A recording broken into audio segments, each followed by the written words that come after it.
किन्नर चुड़ैल। गोरखपुर नाम का एक गांव हुआ करता था। उस गांव में ज्यादा लोग नहीं रहते थे। उस गांव में एक गर्भवती विधवा औरत रहती थी। उस औरत का नाम कमला था। कमला अपने घर में अकेली रहती थी। उसके पति की सारी जायदाद उसके नाम हो गई थी, पर सभी गांव वाले उस औरत को मनहूस औरत समझा करते थे और सभी उससे नफरत किया करते थे। एक बार कमला राशन की दुकान पर खाने का सामान खरीदने जाती है। भैया जी, जरा 1 किलो दाल चावल देना। अरे हाय हाय हाय हाय हाय हाय! अरे मनहूस औरत, मेरी दुकान में अपशुगन करवाने आ गई क्या? हैं? चल जा यहाँ से, मैं कुछ नहीं देने वाला हूँ तुझे। भाग भाग यहाँ से, चल जा, निकल। भैया जी, ऐसा मत कहिए, मैं गर्भवती हूँ, मुझे खाने की बहुत जरूरत है, मुझे खाना दे दीजिए।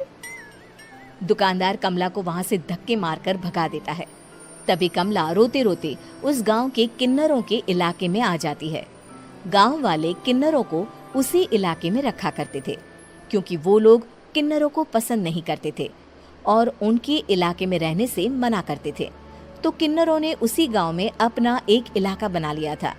जब किन्नर लोग देखते हैं कि एक गर्भवती महिला रोते रोते उनके इलाके में आ गई है, तो सारे किन्नर कमला के पास जाकर उसका हाल पूछने लगते हैं।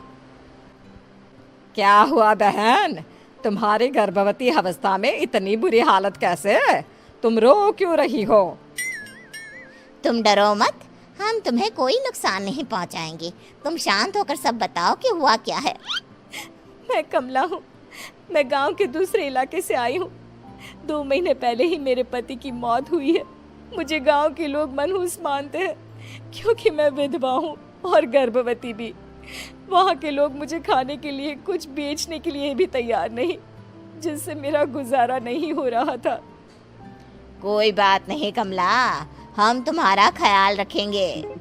किन्नर लोग कमला को एक खाली घर में रहने के लिए जगह दे देते हैं और उसकी देखभाल भी करते हैं। कुछ ही महीने बाद कमला अपने बच्चे को जन्म देती है, पर अफसोस, कमला बच्चे को जन्म देते ही अपनी जान गंवा देती है। जब सब किन्नर बच्चे को देखते हैं तो बहुत खुश हो जाते हैं, क्योंकि वो बच्चा भी किन्नर ही था। कमला ने एक किन्नर बच्चे को जन्म दिया था।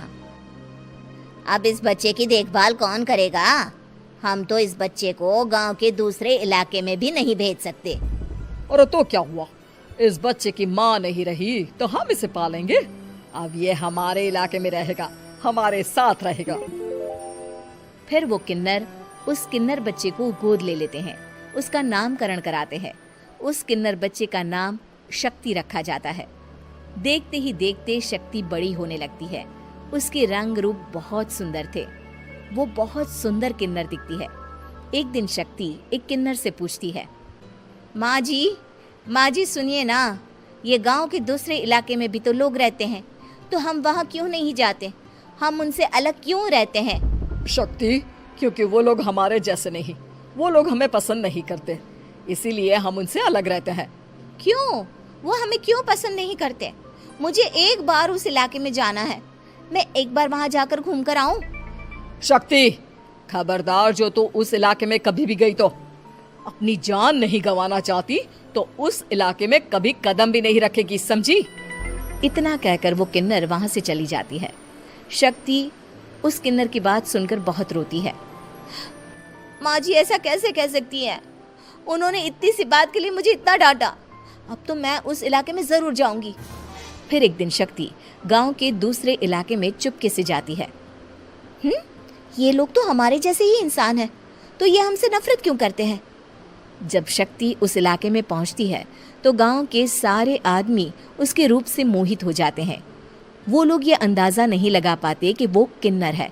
शक्ति की सुंदरता देखकर सारे गांव वाले उसकी तारीफ करने लगते हैं।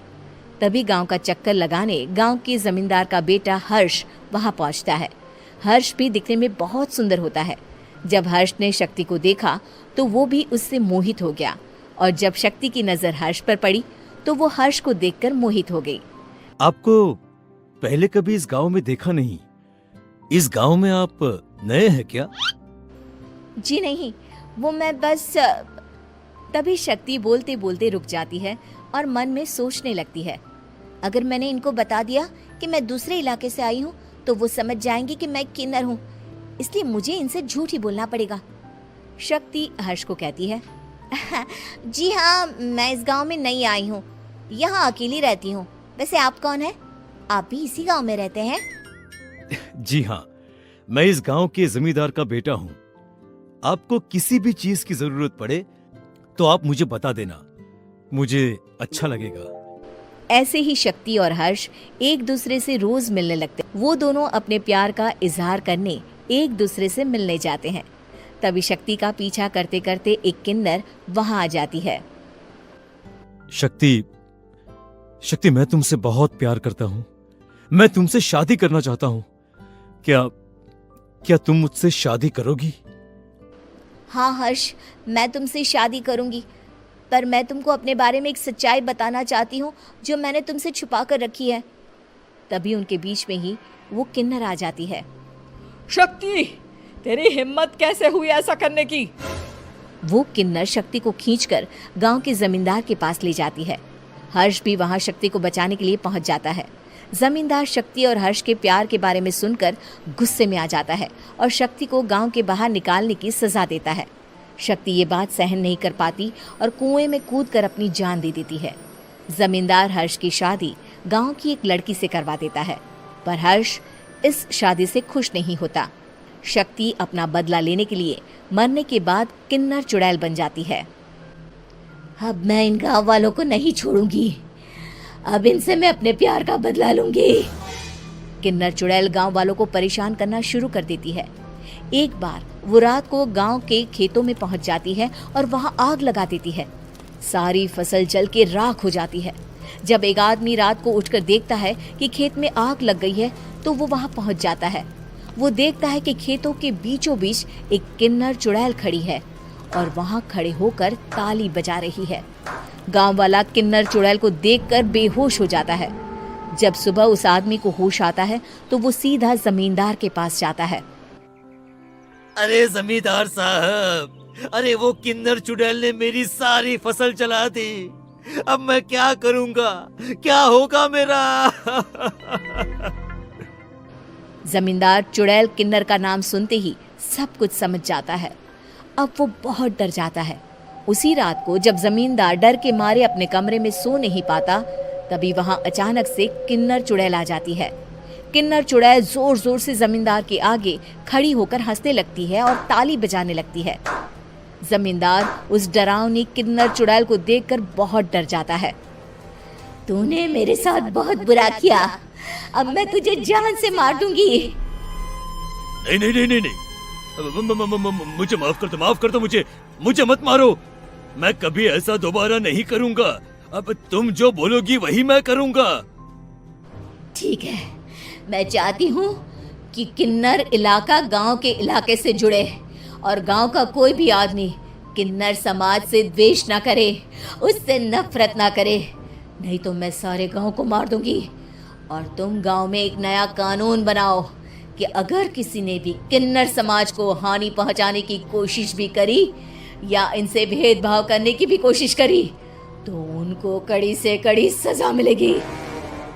हाँ हाँ हाँ हाँ, मैं ऐसा ही करूंगा। तुम जो बोलोगी वो मैं करूंगा, पर मुझे जाने दो प्लीज। तब वो किन्नर चुड़ैल वहां से चली जाती है। गांव का जमींदार किन्नर चुड़ैल का कहा मानते हुए दोनों इलाकों को एक कर देता है और नया कानून भी लागू कर देता है। तब से वहां किन्नर समाज और बाकी गांव वाले शांतिपूर्वक रहने लगते हैं।